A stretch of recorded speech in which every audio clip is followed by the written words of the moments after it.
Hello everyone and welcome to the ProPokeBowl Season 5, Week number 6. We are halfway through the season with 5 weeks left. There is only so much time for people to grab their points. First things first, World Leader, thank you very much for that 4-month resubscription. My fellow Nooblet, embrace the face. You owe me a name later. But first, you got some battles to do, because all 8 coaches this week will be battling it out, and that means we'll get a really clean idea of who's going to be looking for top 6, who's going to be trying to hold that top 2. Because last week we had a couple upsets, and it's going to make things really, really interesting. But before we get into that, let's remind you of what those scores look like.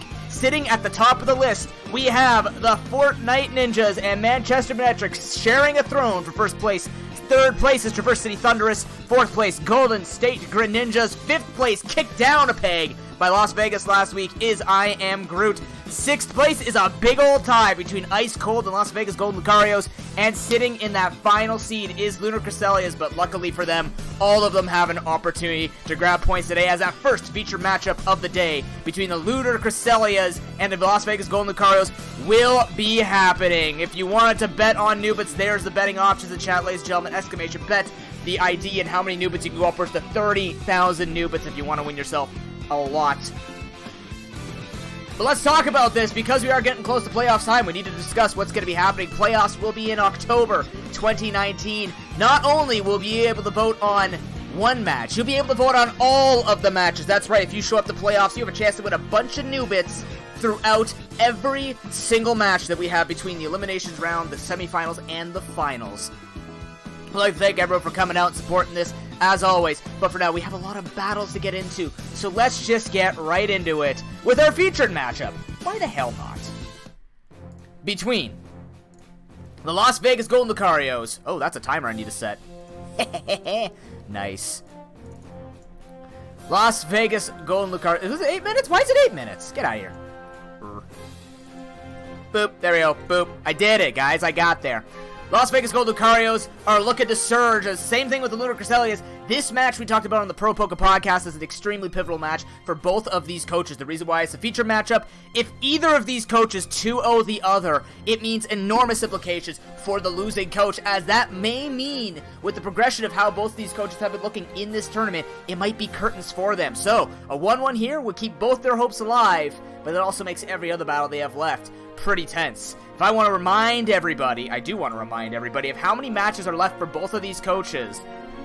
Lunar Cresselias have 5 matches left. The Las Vegas Golden Lucarios have 3. Only 3 left, including today, which means every match matters. Every game has always mattered, but every match matters for the Las Vegas Golden Lucarios. There's an immense amount of pressure here for Coma to try and get as many points as he possibly can, where Lunar Cresselias have a good blanket, but still don't want to be trying to risk it, as everybody else is getting to that 2 series ahead, 2-2-0s ahead of him. So if Tyler wants to stay in for top 6 at the very least, there's not, most likely both these coaches not going to make a run for top 2, but just getting into the top 6 is just one step closer to becoming a Pro Pokeball champion.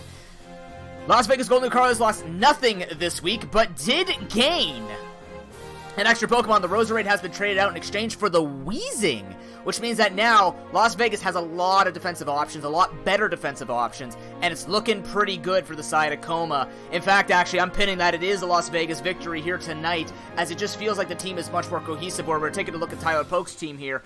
Still trying to work out what's going to be working for him, but we have seen some decent things coming out. Like we said, he still has a lot of matches to still make up for it and find that identity that we want to see Tyler Poke solidify and cement for himself. We have seen some interesting movesets come out, but I do feel like playing a little bit more standard and having access to that Manectric tonight is going to help him a little bit with trying to keep some kind of momentum going. We do know that Scizor basically has a really bad time up against the likes of Scizor has a lot of problems against the likes of the Lunar Cresselias if they bring their proper defensive Pokemon, handle it quite well. It's going to be that Lopunny we're really going to be looking towards, because yes, Lopunny does get outsped by Mega Man, but you got to be able to do enough damage and make sure you're not losing too much in the process. So really, who is going to be coming out on top with this? Because, as I mentioned, the points really matter. In this week's episode of the Pro Pokeball, or sorry, this week's episode wasn't that.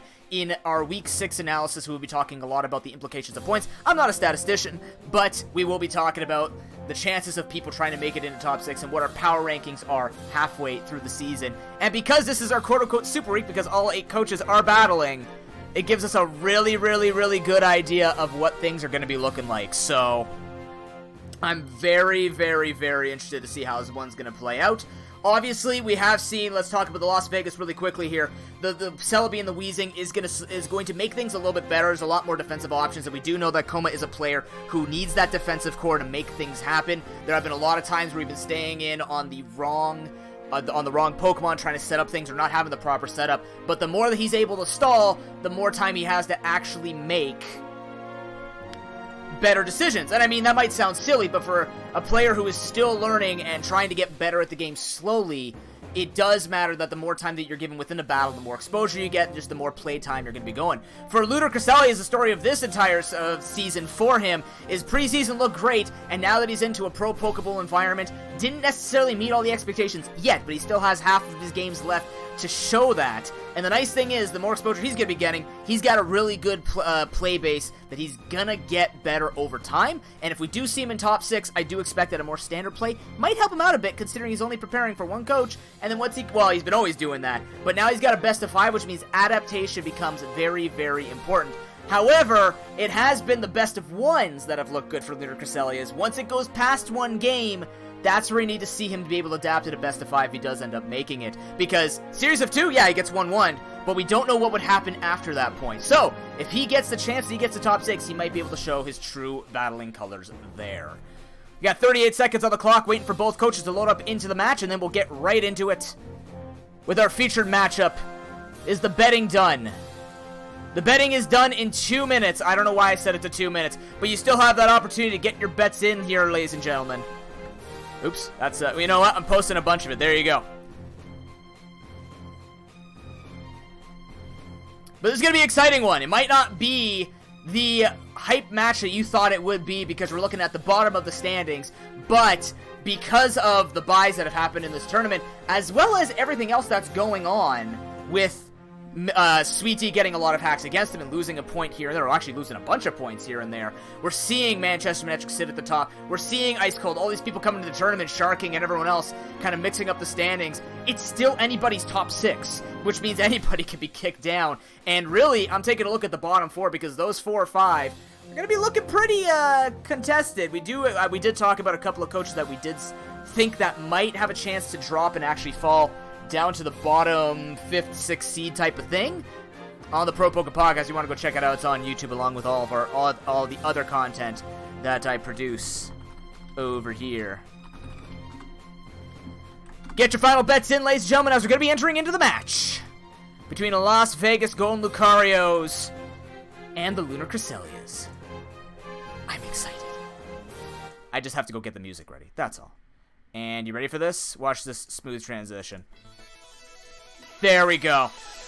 Las Vegas Golden Lucarios on the close side. Lunar Cresselias on the far side. There's that Mega Man. There's that Lopunny. That nice defensive core that he thrives off of. But what can Tyler do? We do get the call for the Tyrantrum, and it's his time to take it over. I feel like this music is louder than usual. Yep, because I messed up the audio earlier. There we go. But was it going to be? The Cryogonal does make its way in here, so there's a lot of Pokemon that have to kind of fear a setup Scizor, which means that if this thing starts going, we do expect it is the Mega Lopunny, but with the Scizor with a Life Orb or anything of the sort, it can punch a lot of these Pokemon down after a +2, so we have to see Lunar Cresselias play that Seismitoad really well. It is the only Pokemon that can really come in here, other than Mega Man going for Flamethrower, but it's a Pokemon that can tank up a hit and try and get the burn onto the Scizor. But if there's a Heal Bell on the side of the Celebi, this could be pretty bad. This is the type of thing we were talking about here for Lunar Cresselias.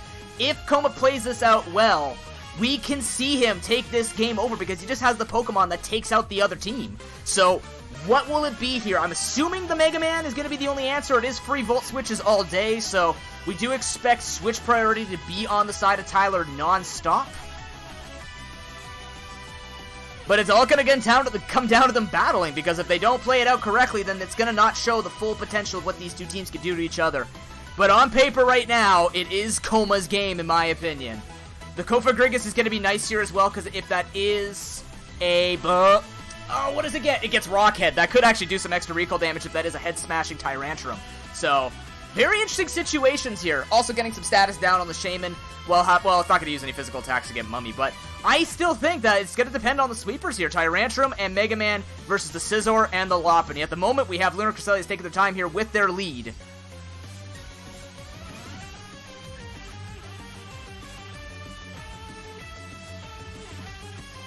And it is going to be that Klefki versus Manectric lead. So we are going to see a Mega up here. It is going to be fairly free. A Flamethrower will not take the Klefki out from one shot. But it does mean we have to now see if Golden Lucario's forget you can't paralyze the thing. That's going to be a very... But we could expect just spikes here. This has been the standard play here for the Las Vegas Golden Lucarios.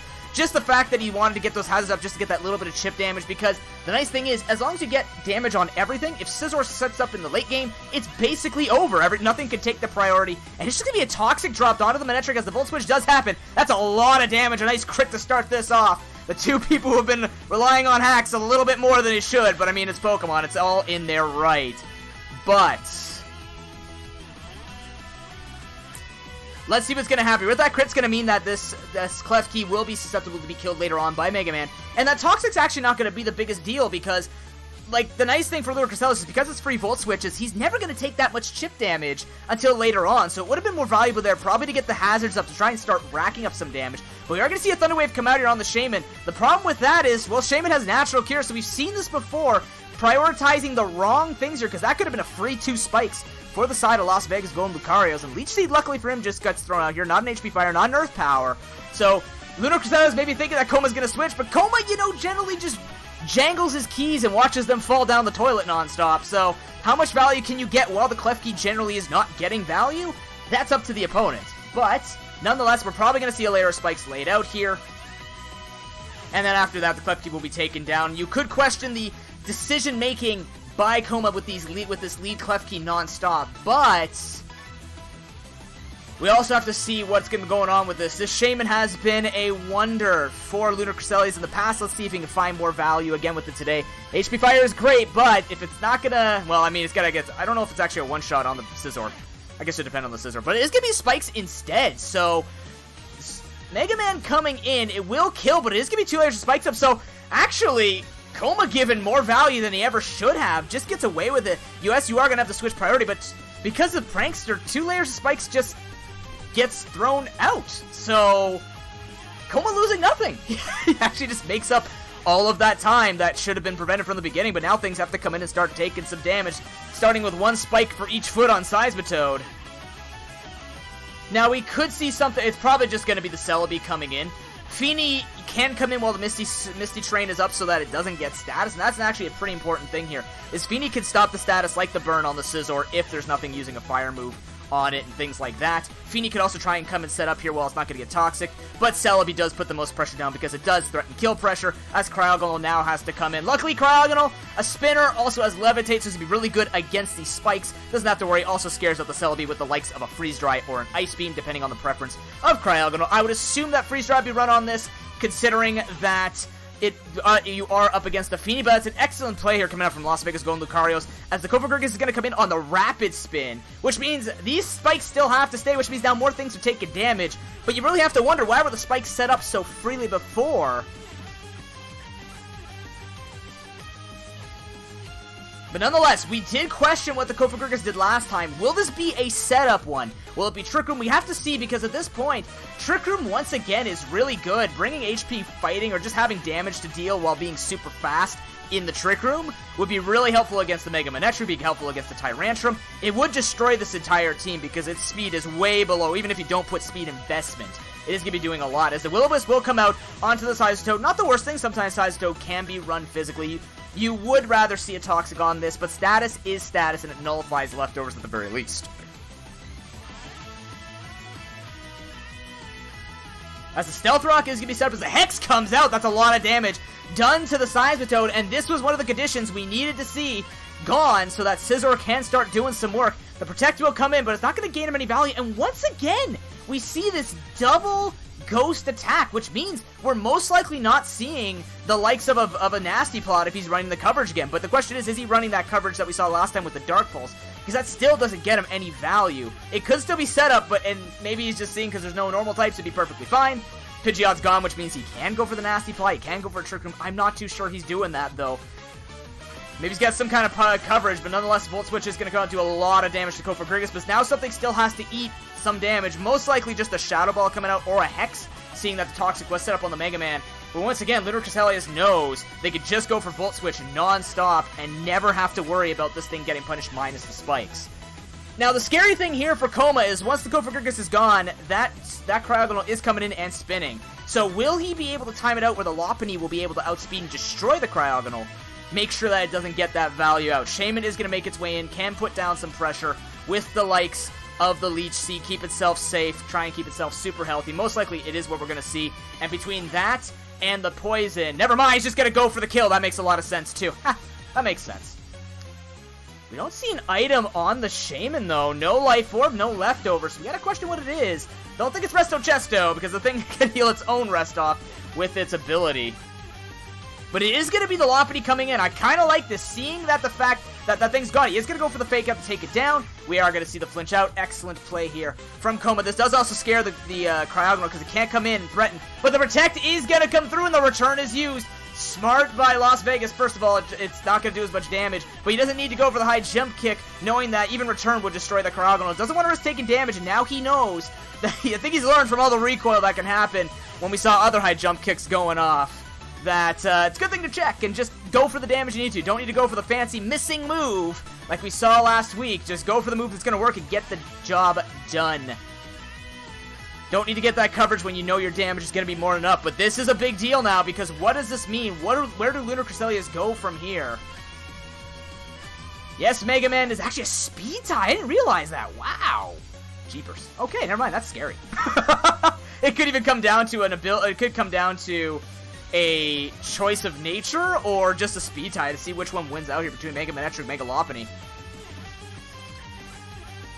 It'll be Rock Climber versus Mountain, but the Hitmonchan could come in. It will be most likely carrying the Mach Punch. Maybe he knows he can take a hit and just go for close combat, take this thing out, or Drain Punch because of Iron Fist boost. He is actually carrying the Fake Out, so this will be Fake Out Mach Punch most likely. It could be that bulk upset, and it's going to come through, and it's gone. Mega Lopunny handled, and that's one threat out of here for the Lunar Crystalias. I guess not seeing that coming, but it's 4-3 now. He had an answer to check at least with the Feeny and with the Celebi, but opts to lose that sweeper. It's down to Scizor to clean this up, but let's see what other tricks Coma might be able to carry here.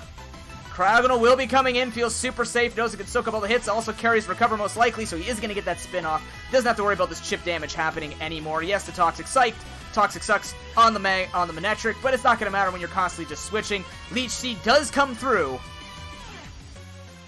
But who cares? He's got the Recover. He can take all the hits, and then Ice Beam will start killing off Celebi before Celebi gets anything done here. Didn't even get a special defense drop with the Psychic, so you have to question when Feeny comes in here for the likes of Coma, because setting up, if he can check the damage calc to see what a Tyrantrum would do to his Feeny, he can one-shot most of these Pokemon after +1. Yes, you don't want it in a Mega Manectric, but he lost a lot of his switches to handle those Pokemon, and with the likes of Fake Out, could have gotten a lot more damage done here with the Mega Lopunny, so maybe questioning how much priority he could have kept for himself, and then just losing it to the Hitmonchan, the Pokemon which was arguably not going to get a ton of value out, or shouldn't have gotten as much value, knowing that you had so many answers to that Mach Punch Fake Out combination. Maybe not Fake Out, but the Mach Punch for sure. There were answers on the side of the Golden Lucarios. Scizor is going to make its way in, most likely onto either a Recover or an Ice Move. It is going to be the Recover. So, Scizor, it's this time. It has to take this. It has to know when to come in, and it's got to start going for Swords Dance. It's got to set up. If we don't see a switch to Mega Man here, this could be really dangerous. It's actually going to be Hitmonchan making its way in, as we just see a stock Bullet Punch instead of a setup there. Little questionable on the side of Golden Lucarios, because a +2 would have basically, the Hitmonchan was almost free here, because how much damage is he going to be going for, unless he's fearing.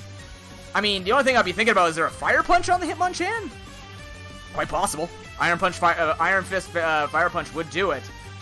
But it is Life Orb, and actually with that Fake Out, the Bullet Punch will mean even if he goes for the likes of Fire Punch, he brought himself into range to die to Bullet Punch because of the Life Orb, so I would have rather gone for the Valve, but instead he's just going to opt to go for more priority damage here and just try and get the Scizor down, as now Mega Man will come in.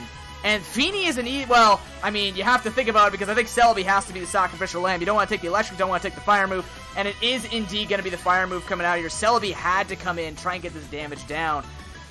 I don't think after Toxic's going to be enough for Scizor to do anything here. It's going to have to be Feeny taking a hit and then trying to finish it from here, but the Volt Switch comes out instead. We don't see a death on the Celebi. Oh, there's a lot of nervousness here now, because, yeah, it's not completely over. I mean, if we had saw a Leech Seed come out, it would have been a little bit better, but not killing off the Celebi. Now the Cryogonal comes in, and Cryogonal can't answer Scizor, But Feeny instead, Feeny can also come in and set up a Calm Mind, might be able to take a Thunderbolt or a Volt Switch comfortably. The Freeze Dry will come out, does a fair amount of damage though, so that's a good thing for him. The Calm Mind will happen. If the Feeny has access to any recovery, he's going to go for it now. Might be Resto Chest. I don't think it will be. The Haze, though, comes out from the little Snowflake as the Calm Mind once again will happen. Now, here's the thing. You don't want to let this thing heal up too much because, you know, you can spam Haze all you want, but the damage was looking really good as Moonblast comes out from Coma. I think he's put himself in a corner here because he had nothing to switch in to handle the rest of these Pokemon. The Scald will happen. The burn doesn't matter, though. Cryogonal can just... Wait, he burned him in the... I thought you couldn't status in. Oh, because he's not touching the ground. Oh. Is that a thing? I forget that? Either way. Nonetheless, I think Coma's running out of options here. The Recover comes in. Yes, he can just try and kill off the Snowflake, but Mega Man is going to clean up the rest of this. Just not enough damage done to Mega Man early. Spike's not up early enough, honestly. The damage would have mattered a lot more if he had to rack more and more up, but... Also some questionable switches here from Lunar Cresselia, but it's going to look like the person with less errors is going to be feeling a little bit better here. Now, if you're Lunar Cresselia, you just push the damage, because you've already seen Feeny's not going to be able to heal itself. Instead, he is just going to go for the Haze. The more damage, the better, honestly, because it would have meant that Mega Man's going to be able to kill even at +1, because Thunderbolt should be able to dumpster from this low of HP. But he's feeling super comfortable. He's going to let the Snowflake melt. Actually, not even. It's going to be a very durable Snowflake. As now we are going to see him recover again. He is just elongating this match. As yes, the Calm Mind comes out, but I do expect just more damage to happen. Or maybe just keeps hazing to remind him, by the way, I have Haze.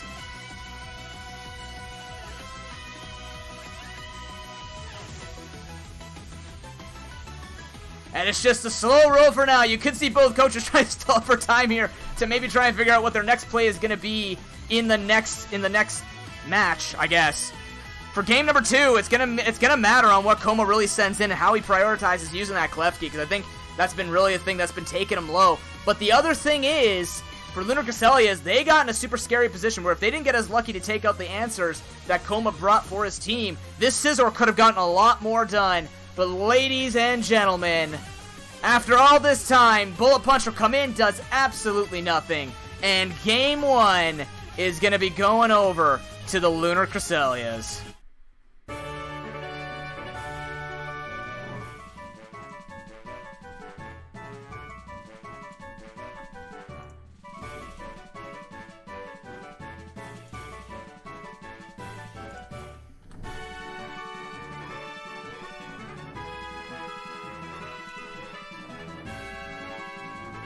Not the cleanest win, but you're in this situation. You're going to take as many points as you can.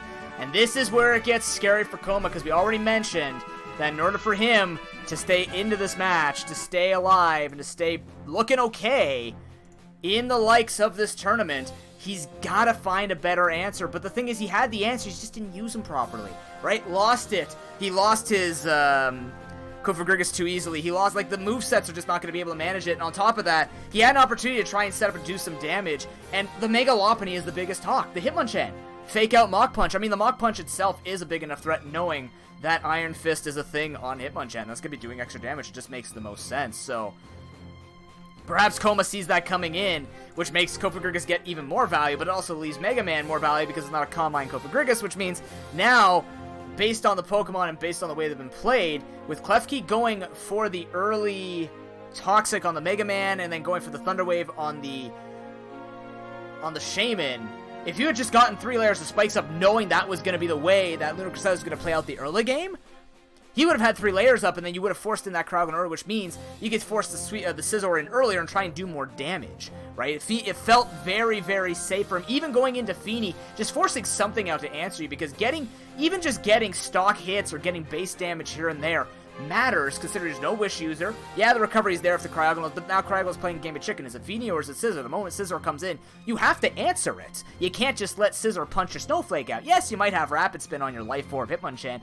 Chances are probably not. I would assume that you would bring Cryogonal in this particular situation. Tyler pinning, seeing that he knows Cryogonal and Spikes have been the only hazards that we've really seen out of the Las Vegas Golden Lucarios. So Cryogonal is the natural answer as long as you can handle the Kofagrigus, and he handled it perfectly fine. Seed Flare from the Shaman is going to spell doom to all of that, so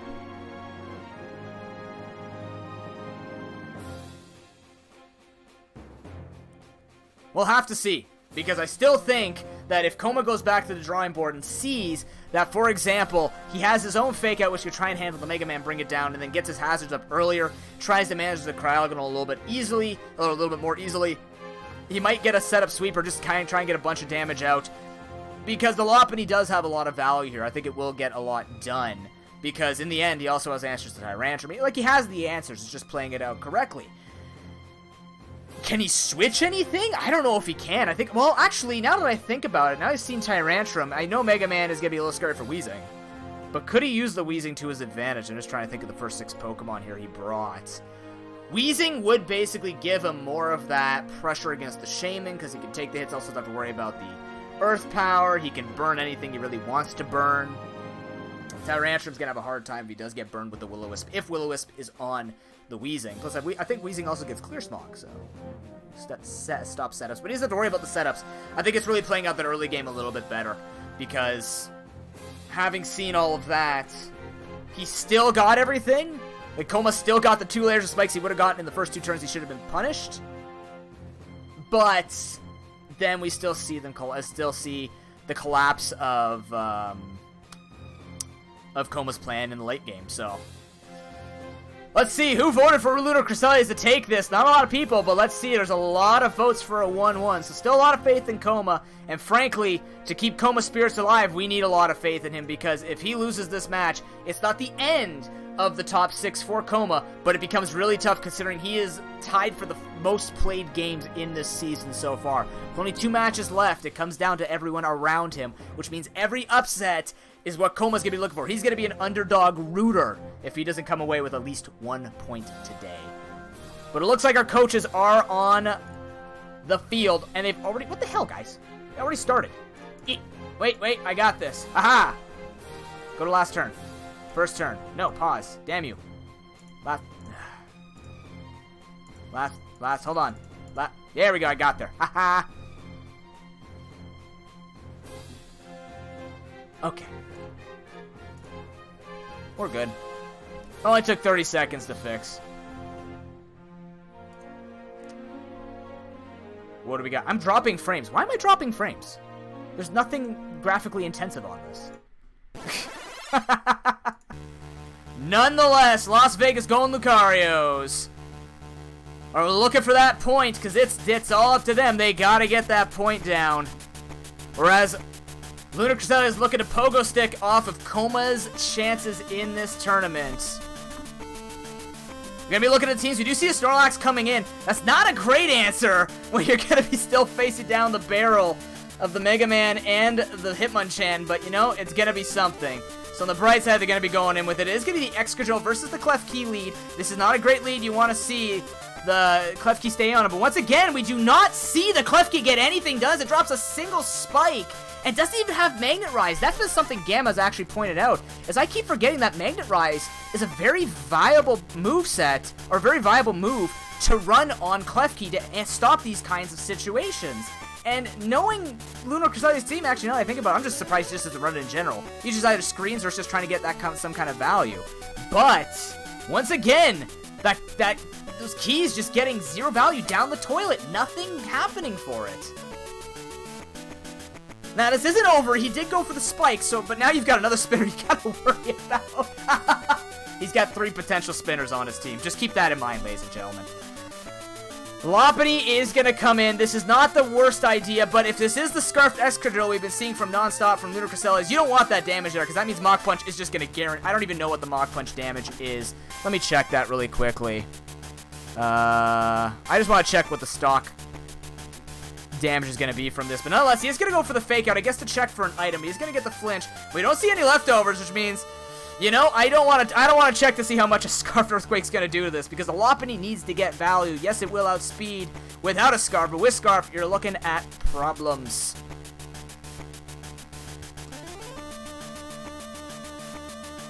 Chip damage only goes as far as you can make it work for you.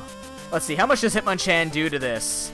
Oh, by the way, Hitmonchan nearly one-shots the Mega Lopunny, 75 to 90%. So Fake Out plus Mach Punch is literally there for the Mega Lopunny. It's literally there to stop Koma from sweeping with this bunny. That's all it's there for. But this is very scary.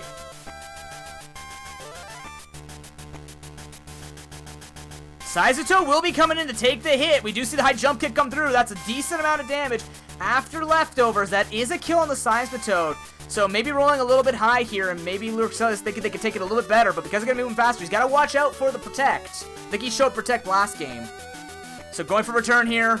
We'll actually still... No, actually, no. High jump kick does more damage. What am I saying? High jump kick will do more damage. Nonetheless, Selby is going to come in. It is the Protect. I think we did... because I'm like, pretty sure I saw Protect on 2 things last game, but... Nonetheless, the Celebi can come in safely here. This is a good play from Koma. He's got a little bit of control again. He's got the same setup with the Cryogonal, of course, feeling safe. Giga Drain will come in. We do expect the Cofagrigus to come in, but it's not going to be getting any value, even with going for Hex along with the Will-O-Wisp, or other way around. It's still not doing much for him, so we got to worry about that. We do know he has the answer, but because of Protect, he has to be careful. Can't just go for the one-shot. I'm curious to see how much damage it can actually do to Cryogonal with Return. I'm pretty sure it'd do a lot. In fact, it does quite a bit of damage. The Freeze Dry will come in as the Cofagrigus makes its way in, but it is a nice prediction from Lyric knowing it's the same old song and dance, which means he can change up his tune and start marching to his own beat. As now Cofagrigus has to find the answer. Yes, you could get the burn on something, but maybe this is the time Koma shows a double switch. Maybe he knows that, well, Cofagrigus doesn't actually get a lot of value here against Cryogonal, but how much do you want to wait here? Because, yeah, Will-O-Wisp plus Hex could do a fair amount of damage. And you don't want to have Cryogonal taken down if this is truly your only spinner on the team. Drop all the frames. Oh, I'm glad you've been enjoying the Points Lock, Nyctophile. By the way, there are a lot of people who are checking out the Points Lock speedrun. Just really quick, shameless show-off. Oh my god, he brought the same freaking moveset from last week. Ugh.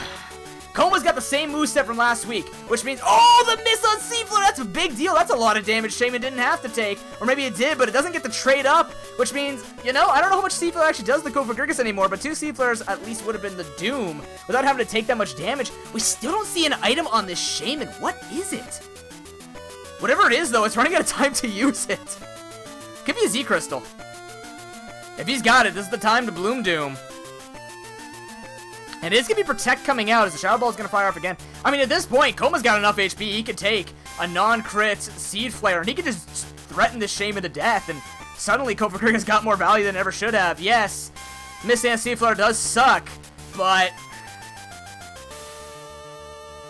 you have to wonder. Saizuto will be coming back in as once again the Shadow Ball is just going to hit and brings it really low. So either Saizuto looking just to get the Toxic off, which arguably would still be okay for him considering you need this Cofagrigus down. Does Koma recognize that, or does he just go for the Bloodthirsty kill? The answer is he goes for the Bloodthirsty kill. He's just going to take out the Seismitoad and let his one really good wall get crippled once again. This is a good lead for Ludicrous. It's a very nice trade considering that over time this thing's just going to lose value. And once this thing's gone, Mega Lopunny has to worry about the boxer on the other side, because now Manectric can come in, Mega up, go for a free Volt Switch, and this is the free damage that Lunar Cresselia is craving. It is going to happen. The Volt Switch is going to come out. It's a lot of damage once again.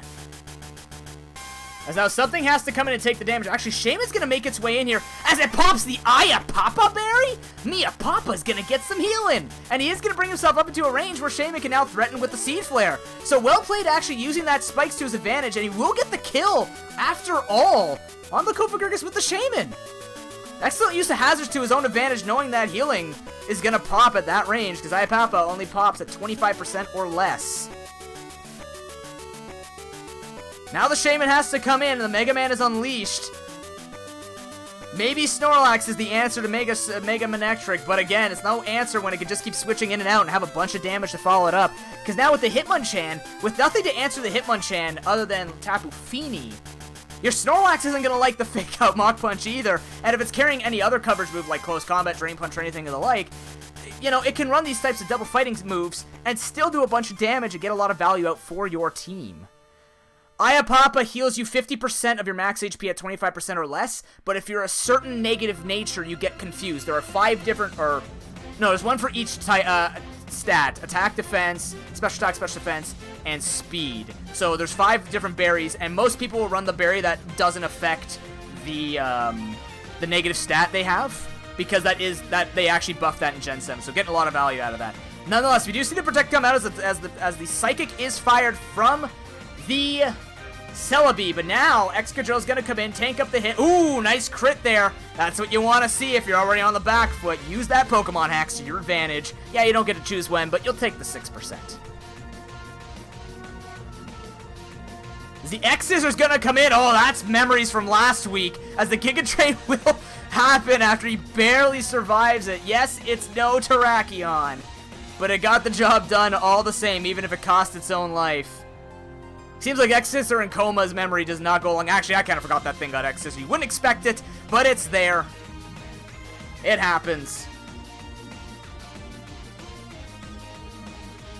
Yes. It does confuse if you have the negative stats. But, obviously people run a lot better. Yeah, you're good, Dad. They can't see you. There's no camera. The Psychic is going to come through as he goes for a Protect once again. Now, it's funny how he's going for the Protect. I guess trying to bait out Coma, but he actually gave him enough healing to actually live it, and now Shaman's dead. So Coma takes the Pokemon lead, but you got to question what the Protects are going to be doing, because maybe he keeps forgetting he doesn't have leftovers. But the more healing he's getting, it just keeps him alive, and if that was a low roll, even if it was a high roll, he just let the Celebi get more value than it ever should have. But Mega Man is still in control, so I'm assuming the Hitmonchan is going to come in to scare a particular type of Pokemon out. Maybe if he goes to the Hitmonchan, he forces out the Feeny, and then Mega Man directly switches in and starts threatening that. But Cryogonal is also still safe, and we saw how much damage it was taken from both Moonblast and Scald, which means the Haze will just threaten and make him feel on edge. But now the Mega Lopunny is going to come in. Gotta remember this thing has Protect. But at least this way, now that he switched to Cryogonal straight, it does mean Mega Lopunny feels okay to try and get this thing down, because he can even wait for the one Protect to happen. But Hitmonchan's gonna come in, the Fake Out's gonna happen, that's a fair amount of damage, but now, Coma's gotta remember that this thing does die between Fake Out and Mach Punch. Guaranteed, the damage counts have been done. It will be a kill.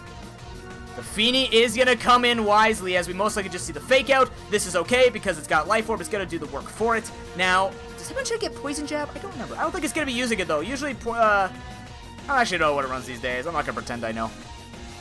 Movesets are beyond me, chat.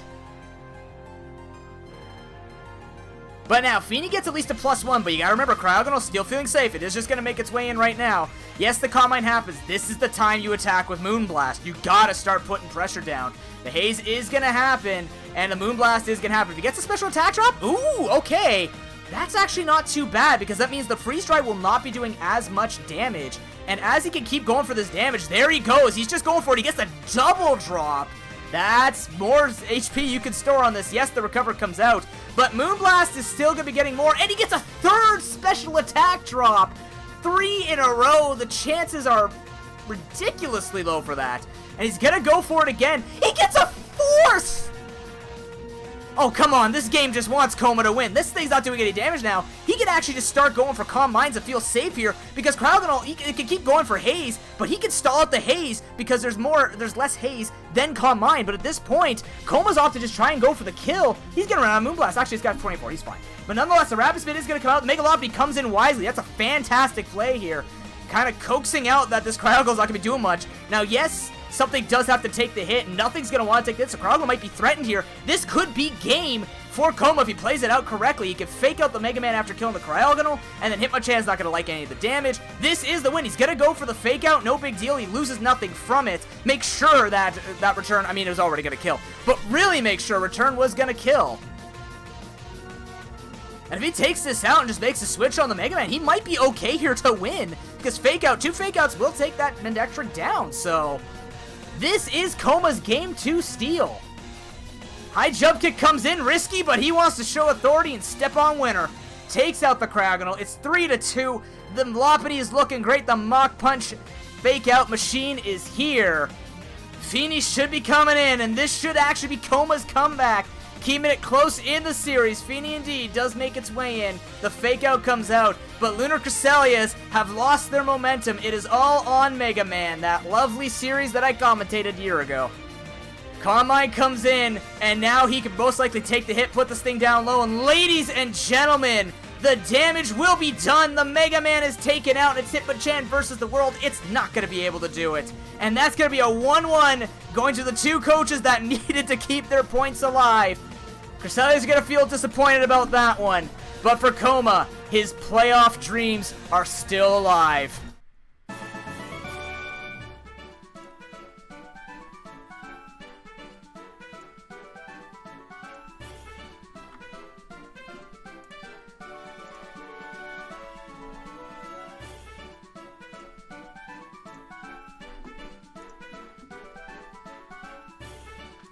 And that's not the victory in this series. This is not the victory in your Pro Pokeball career to be bragging about, because both of them did struggle in this match. The only reason why both of them actually got the victory at the end is because of just misplaying their walls, misplaying the Pokemon, not taking the advantage they both had. But nonetheless, they're both going to be feeling okay because they're going to be taking those points home together, which means they're both trying to get into top 6 together. But depending on what happens here with Ice Cold and I Am Groot today, there's no guarantee they're actually going to be staying or even going into top 6, because the more that people go up with their points, the worse it looks not taking those 3 points. But nonetheless, that was match 1 of the day. Congratulations to all of you who bet on a 1-1 tie. Enjoy your Nubits. When we come back, we've got our second match of the day between the Manchester Manectric and Traverse City Thunderous. The battle of first place. See you afterwards.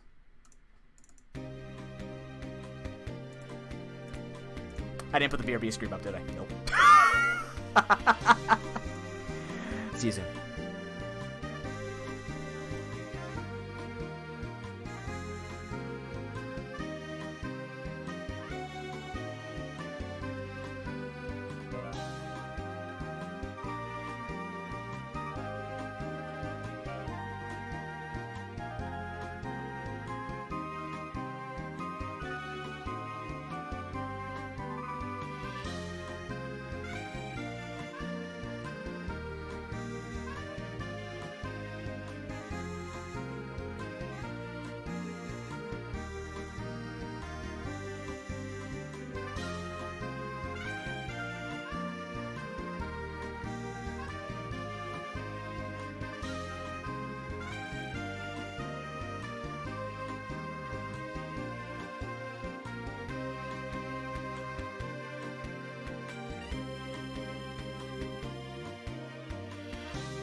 Ladies and gentlemen, welcome back to the ProPokeBowl Season 5, week number 6 for our second match of the night between Traverse City Thunderous and Manchester Manectric Sharking versus Ivan Valdez 11. This is a very interesting match, ladies and gentlemen, because we have two different playstyles working for both of these coaches. We have the hyper-aggressive versus the hyper-defensive. Ivan has been winning off the back of having a defensive core that people have not been destroying. When we see his core brought down, we see Ivan fall. For Traverse City Thunderous, when he's sweeping well. Brings out the ingenious sweepers to try and come out and take the best value that they can. Get up that Volcarona or get up that Gyarados. Lately, we've been seeing a lot of Kabutops doing a lot, so more thinking about the Gyarados and the Kabutops more than the Volcarona because the Volcarona's been shut down, even though it has an 83% win rate. Statistics mean nothing. 96% of them are fake anyways. That comes from 37% of my sources. Nonetheless, when both these coaches are doing really well, they look really good because their cores are doing exactly what you're supposed to do. Both feast or famine types of players, I would give a mental edge over Traverse City Thunderous. I feel like Traverse City can adapt a little bit better than Ivan, but that doesn't mean they both haven't earned their spots in this tournament. 15 points for Manchester Manectric, sitting tied for first right now with Mitchie W of the Fortnite Ninjas. And Traverse City Thunderous with 14 points. A 2-0 here for Traverse City would mean a huge leap for him to separate himself from the bottom part of the top 6. And a 2-0 here for Manchester Manectric would be a fantastic display, showing that he is able to handle a stronger coach. Let's be honest, the battles that he's done, he has gone against tougher coaches, and he has been doing okay, but most of his battles have been off of the coaches that you would expect Ivan, someone who has a lot of that experience, to win off of. And that's no disrespect to anybody. That just means that Manchester Manectric is playing their game, and they're playing their game really, really well. So, can he take games off of Sharking? I assume that with this defensive core, it is a bit tough for Traverse City to manage, but I don't think that Sharking is going to be shut down and not have anything to do. As a reminder for everybody, Manchester Manectric lost nothing this week. Traverse City Thunderous lost to Alolan Ninetales, and I super love that ban, because Ivan realizes that his Pokemon need to sweep themselves or he needs to do damage. If they're behind Aurora Veil, he's so hyper defensive. If he doesn't set up a status and he gets substitute blocked or anything of the sort, he's going to have a hard time doing much, because that means he's going to have to sacrifice a lot of his offensive pieces to try and take on the hyper aggressiveness of Traverse City Thunderous. But they have so much power coming through nonstop that I don't see him being able to tank it enough, and then his defensive core is going to get ripped down and he has no answer. So the Alolan Ninetales being gone might be super important for him so that he can get as much. Every damage piece is going to count for Ivan. For Traverse City, luckily for him, because that Alolan Ninetales is gone, he gets to keep all his bulky Pokemon, the Aggron, the Alolan Muck, the Rhyperior. He gets to play around with those. I don't expect to see Rhyperior with the dawn of Alomomola here, but I do expect that Serena to get a little bit done, as it is just going to, like, that Alomomola has been so much pain for people, but luckily for him, Serena grabs both High Jump Kick as well as Power Whip, which means that 2 of the 3 defensive core is going to be down, and then what do you answer with that Togekiss? A big old slug that I drew on stream once, named Mega Aggron. That thing is going to be sitting on it. So Traverse City has the advantage to take it down defensive core. But how much is he going to have to sacrifice, and how much can Ivan switch around to try and manage that entire matchup? Because if Ivan just plays too predictable, he's going to be taken down. But if Ivan can see what's coming from Traverse City Thunderous, luckily for him, this is a playstyle where, as good as Sharking is, the team has to play a particular way in order for it to function. So if he wants the sweep to happen, he has to sweep at the right time. If he wants to make everything else happen, he has to send to the Pokemon that will get the most value. If Ivan could see forward and see what's going to come out of the 6 that he brings in game number 1, then Ivan can start to predict what is the pattern of this aggressiveness, and then what do I need to predict, and where am I going to get that free hit on, or where am I going to get that advantage in. And we're going to see that as we head into game number 1 here of the second match of the night, between first place and second place. Who is going to be walking away with points? Who's going to be walking away still comfortable, but, you know, they both have chances for top 2. I don't want to see either of them slip, but it is a tournament. Somebody's got to fight. And that's exactly what we are going to let them do. Yeah, got him, yeah. We're good at commentating, guys. Don't you worry. Fortunately, I don't have a quick reset for that. Damn you. There we go. Manchester Manectric on the close side. Traverse City Thunderous on the far side. This is for the first place marbles. Let's take a look at what we got. We actually have no Alomomola and no Togekiss here, but at Necrozma, we didn't get to talk about it because we didn't have enough time to talk about it. But nonetheless, the Necrozma has been a linchpin for Ivan these past few weeks. Funnily enough, both of them coming off matches or getting the buys because of Soda Dude. So, you know, Traverse City Thunder's returning to Week 6 after a 1-1 with I Am Groot. Manchester Manectric smashing Soda Dude 2-0. And we saw the power of that defensive Necrozma. Let's see what's going to be coming out of this. The Galvantula is here too, which is pretty important to shut down a lot of aggression. But that's actually a pretty predictable team. We see both sweepers come out here. It is going to be Aggron versus the Galvantula lead. Obviously, a Rock Move is going to destroy this Galvantula if it's not carrying a Focus Sash. But getting that Sticky Web up could mean something, as the rocks will be set now. Thing is that Starmie doesn't want to come in while Galvantula is alive, so you're not going to see it switching right away. Luckily for him, though, if that is a max speed Starmie, it does outspeed Galvantula. Fun fact for your rapid spinning sides. Thunder Wave is going to be probably the best thing he's going to get out here, considering he doesn't have any Scalder on the side of Manchester Manectric. So trying to get the para here, trying to get some para hacks. That Earthquake is going to come through. Necrozma has to come in, take the hit. Good crit, though. But even with a crit, this thing is just staying alive all the time. Now, he might go for the Moonlight, which means Traverse City Thunders might take advantage of this. You could see Alolan Muk be the easy answer here. Photon Geyser's not going to fly out anyways, and you can most likely, with your Assault Vest, tank up that Earth Power without a problem.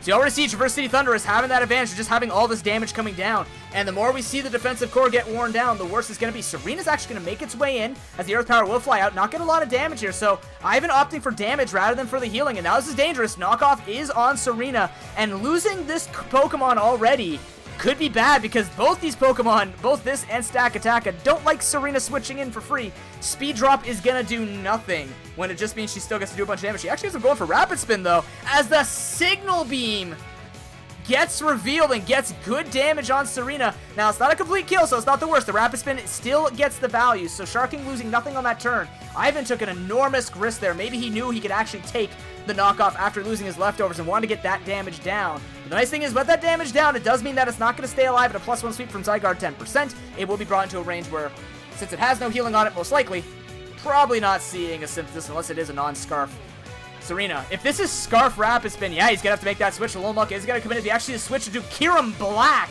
Yes, we'll take the damage, but Kyurem Black could do a lot to this. It might be a decent trade-off here, knowing that Alolan Muk is really hard to kill, and then it also brings the range. Zygarde 10% we have to keep our eyes on, as well as the Absol. Those are the two Pokemon that are going to try and get something done in the late game and get as much damage in as much as it can happen. And it looks like Ivan is actually disconnected. We'll give him a second here to get his internet back. Unfortunately, if he does not make it back in, if he does not make it back within the 300 seconds, we do have to forfeit game 1. There we go. He's got the reconnection. We're good. Mega Aggron makes his way, and the Fusion Bolt does nothing to this. And it is a Life Orb Kyurem Black, going for that damage with all of the flexibility. Now, Earth Power is not going to be doing a hell of a lot to this. You don't want to risk dying to a Stone Edge, but the Crossbane is going to be a thing that has to come in as the Earthquake will come out. Luckily feeling bulky enough that he might be able to go for that Moonlight after the one more hit, but he's going to be faster nonetheless. Alolan Muk is going to make its way in, and we're just going to opt for the healing prowess here for Manchester Man. This is the best that they can do. We might see Stakataka have to come in and take the hit, or we see Galvantula bite the bullet. At this point, though, you don't want to take a boosted knockoff, a double boosted knockoff between Stab and an item being on it from Alolan Muk. You may just have to watch a Pokemon fall. Because Alolan Muk, I think we pinned on the ProPoke podcast, this thing's going to be a big deal, actually just chooses to take the hit and go for the Stealth Rock. He is faster, so he can go for Moonlight and actually tank it. That's a good sight there. That's a good sight there from Ivan, knowing that he can take the hit. Yes, he has no leftovers. Isn't needed, though, if he's going to start racking the damage up. And he can Moonlight and actually take this pretty well, but I'm pretty sure the Gunk Shot's going to go. No, just a knockoff instead. Ooh, the Poison Touch, though, will basically bring it to a 2-hit KO. Little unlucky, it is a 30% chance that for Poison Touch to proc, but nonetheless, that's going to be looking good for Traverse City Thunders handling this defensive monster. It's not toxic, but between that damage and the normal toxic tick, it is going to mean that you have to be a little nervous for Necrozma's survivability. Stakataka is actually going to make its way in. Also, the Starmie coming in there to go for that spin. So, gotta be careful. Stakataka doesn't like special attacks. Scald will do a lot, if not kill at this point. I don't actually know. I haven't seen too much Stakataka in my day. I just know it's got a lot of defense. That's all I'm going to say. Hey, Rue, good to see you, man. Welcome to the ProPokeBowl. Alright, what is Starmie going to do here? Most likely, actually, I feel like he's going to go for the Scald, seeing that Ivan's been staying in a lot of matches, because what's the response? What can Manchester actually do here? Drop a Stone Edge or a Rock Blast, I guess? But if that Starmie is defensive like I expect it to be, I think it's still going to be safe to just go either for the spin or just try and get the burn. If Ivan loses his defensive core, he's going to be feeling pretty bad. And you can see that Ivan's actually taking his time right now to figure out his next play. Because everything getting burned kind of blows. And you kind of want to get that Galvantula in to get the value with the drop of the Thunder if this is defensive and isn't running speed. But I don't know. The rapid spin indeed will happen. You saw that one damage. Oh, the stone miss. That's not feeling good for Manchester Manectric, getting a taste of Sweet D there as Mega Aggron will come in, but the Trick Room is set up. But actually, nah, he should be slow if he's running that. I do trust him to run it. Yeah, Stack Attack is basically... Oh, what the... Okay, hold on. Oh, a pummeling's gonna happen. Is that a... What the hell was that move? Okie dokie. He's not gonna die, but he gets the pummeling on the Mega Aggron. That brings it right down. Huh, that actually dooms Mega Aggron. It's taking too much damage here to actually care about Filter, as it's actually Superpower that he used that with. Forgot that I think it's Superpower, but Mega Aggron's down. This is okay for Manchester Manectric. At least gets the trade and gets a defensive wall that made things really difficult for him down, which means that Kieran Black's feeling a little bit safer, but you gotta worry about these setups. Now, here's the thing. Murderfish is coming in, maybe trying to bait a Stone Edge, or he has nothing that really wants to take the Stone Edge hit. Yes, it's -2 attack, but do you really want to take that? Well, a crit would doom this thing, wouldn't it? I don't know about this play. I know he's getting him. I know he's getting the attack down. I might know that he can take a hit, start sweeping, but there's still 2 turns of Trick Room up, so he's got to be careful what the damage is going to happen after this. And if he goes to +1 speed, that means something like Galvantula still comes in and is still technically slower. Yeah, I was going to say, did the avatar change? I thought it changed. Oh, because he disconnected. Don't worry about it. He's coming back. Seems to be having as much internet problems as I am. This would be risky. Now, we probably actually, you know what? What we could see is just the Gyarados. Now, he's still in the Trick Room. He's got to be careful about the damage. I don't know. Maybe he just has nothing else he wants to send in and switch. We do see the Galvantula come in, but what if he actually went for the attack? He did go for the attack, and he's going to be taken down, so... Maybe jump with the gun there, expecting the D-Dance, expecting the switch, but I mean, he lost nothing. He still wants to take out a Pokemon. I would have just clicked Stone Edge there, to be honest. Priority moves still work the same way in Trick Room, Snowbear. But I believe if you both use the same level of priority, the slower Pokemon goes first. So if they both use Extreme Speed, the slower Extreme Speeder goes first. I think that's the, just think in terms of speed tiers as you would normally, just backwards. Not backwards, except for priority. Okay, now here's the thing. So he's lost that wall. The crossbow will come in, is most likely slower because defensive, so he's going to go for the Moonlight here. Gotta check for Crunch, but the other thing is, okay, he's actually just going to get his rocks up again as DD now happens, and because Trick Room's done, he's got the +1 speed, and this is the time that Traverse City Thunders is saying, we're getting as much damage done as we can. Earthquake will come out, we'll take it out. We know it's Intimidate, so it might not even be... It could be still Mega Gyarados. But now, what's the answer? Things have to take hits. I think he might just have enough damage to sweep the entire team.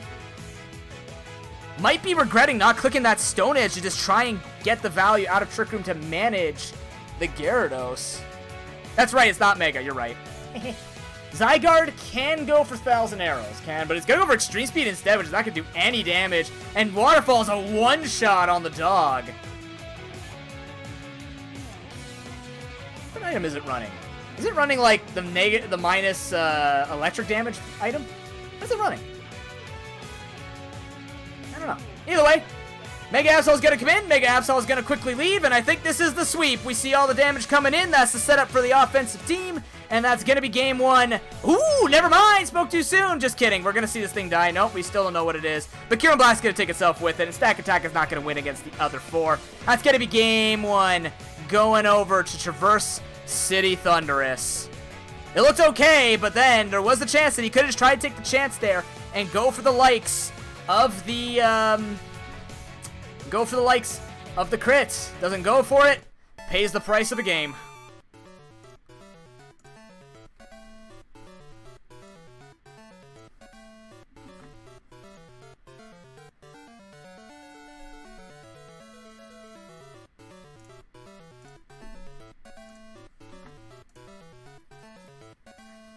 And we did say the better plan on the day would be the victor, so there's the better plan, right? We see him get the defensive core down. Doesn't have to worry about anything else. Just comes in and wins, right? That's the way that Shark King's been winning his games as much as the way that Ivan's been winning his games. His defensive core is just literally untouched. The difference is Shark King's will sweep games. Ivan needs a lot of time, right? Ivan's team needs to really whittle him down, but, you know, yes, the all-out pummeling looks great. The Fightinium Z on his stack Attacka means that, yeah, superpower plus fight all-out pummeling will take out the Mega Aggron, but is that your answer? What happens if your stack attack is down? It's pushing it, but it seems to be what he thinks will be the most effective. Now, here's a couple of things. With that Trick Room, right? Yes, he's at -2 attack. You could have gone for the crit, maybe. I mean, you could say hindsight, but I mean, at the same time, the Galvantula, it's a tough thing to call, because if he had gone for the likes of Stack Attack and go for Stone Edge, and then let Stack Attack die, or if it didn't die, either way, and then if it had died, then he goes into Galvantula, he's still fat, he's still slower because of the +1 from Dragon Dance. Like, there's a couple of ways it could have played out, and even then, actually would have gotten a double kill no matter what, but he wouldn't have had any DD up. So, I don't know how much that matters. It does matter because the likes of Mega Absol wasn't going to outspeed once a Mega. Zygarde 10% had to go for E-Speed. Good to know that he has E-Speed on his Zygarde 10%, obviously. I think that's a pretty standard thing. It's standard what you run on normal Zygarde. Well, for Traverse City Thundurus, their defensive core is going to be more than enough. The Olomouc put a lot of pressure down early. Mega Aggron soaked up a lot of things. Serena did the damage it had to. Starmie's going to keep him safe from Sticky Web. Everything's going to be feeling okay. Now, the nice thing here as well is he doesn't worry about Sticky Web. He's going to go into Gyarados to sweep that. And on top of that, well, we've got Trick Room on the stack Attacka. So Gyarados is actually not the fastest Pokemon without setting up. So it still gets some value here and there against the light. You can turn it on your opponent if you get him on a Mega Absol or stuff like that. So we'll have to see how Ivan responds.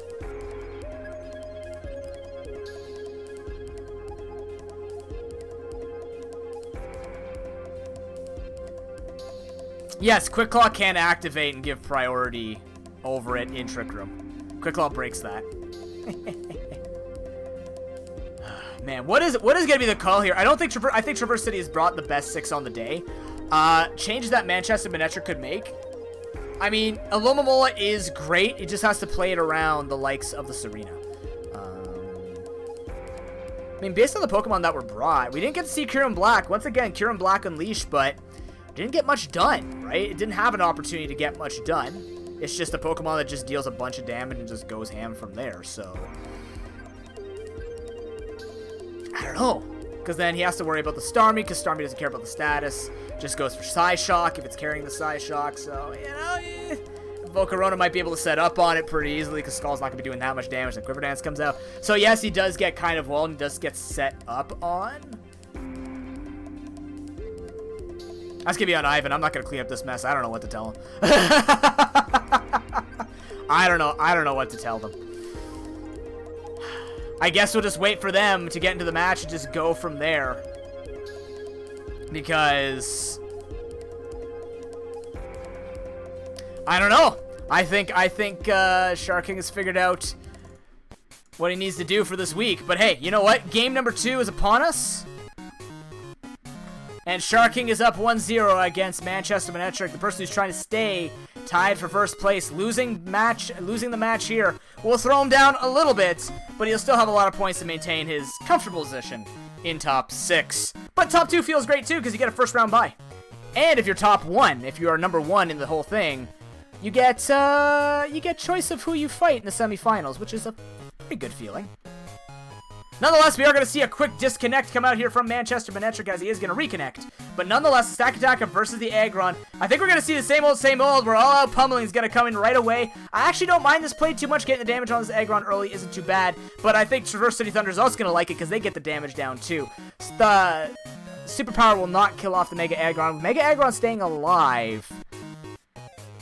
You can be feeling pretty good about that. Necrozma instead is going to make its way in. Let's see if these changes matter. Does it get a first crit on the Necrozma this time? So feeling a little bit bulkier than before. It didn't matter. I mean, the damage was important. But Gyarados feels okay here. As the Sigly's going to come out, maybe seeing and expecting the Serena make the same play. But now you got to worry, because Well, Gyarados is looking for the early sweep. Stack Attacka will make its way in as the Dragon Dance does happen. Now, you don't want to take the risk on the, oh, never mind. Trick Room's done. It's over. That's game.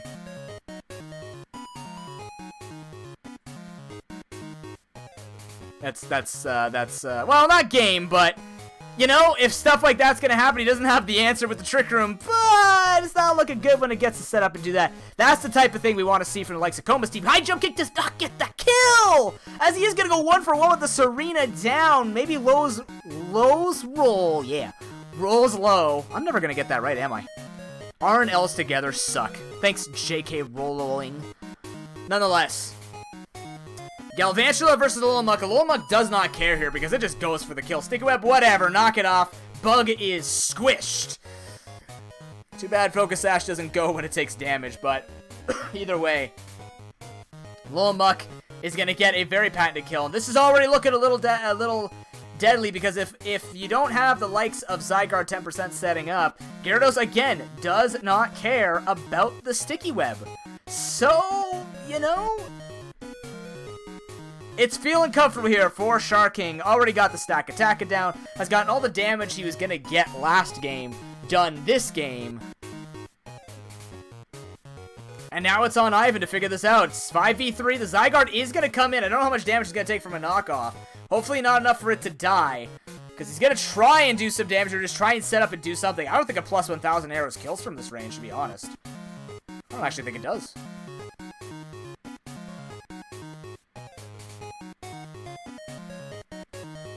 Does Sharking need to take that damage? I don't think so. I think like Starmie is gonna be feeling pretty good here too. But the knockoff, oh god, oh no, he actually gets cheese with the poison touch. Oh, you don't want to see it, but it happened. Doesn't even get a chance to check what +1 would do. Doesn't even get to show the opponents. Oh, man, it's on Mega Absol to finish this, but Gyarados, again, feeling comfortable and feeling okay. Yeah, Signal Beam could happen, maybe getting the confused chance, but it's looking bleak, as now Gyarados could go to +1. We see another disconnect, but the other thing here is, once that +1, we saw Absol fall in one shot to Waterfall. So something of a miracle's gotta happen here for Ivan, or it's going 2-0 the way of Traverse City Thunderous. It doesn't matter if the Zygarde died that way, but it just feels bad. You're already on the ground. He's going for the confusion. Crit Confuse does not get it, but the crit is just the bottom of the cake. Traverse City's going for the top with the cherry and with all the nice cookies and Oreos on top of it. Yes, I want ice cream cake, and you can't judge me for that. He gets flinched to boot. Oh, leave this man to die. Let him curl up in the ball, in a ditch, in peace. Please, stop doing it to him. He needs to... Oh, man. Oh, dear. And it doesn't help he's DCing either, and that's not anybody's fault. Internet sucks. That's what I've learned about life. Is internet's always gonna blow if you don't spend 300 bucks a minute on it. But nonetheless, Traverse City Thunderous executing the way they need to, and just the Gyarados getting the sweeps. Murderfish once again. Yeah, get rid of the Alolan Ninetales, but when you're not putting the damage back, who cares about Aurora Veil? When you're just gonna get the full value, and GG. 2-0 to Traverse City to actually take sole possession of first place for the time being.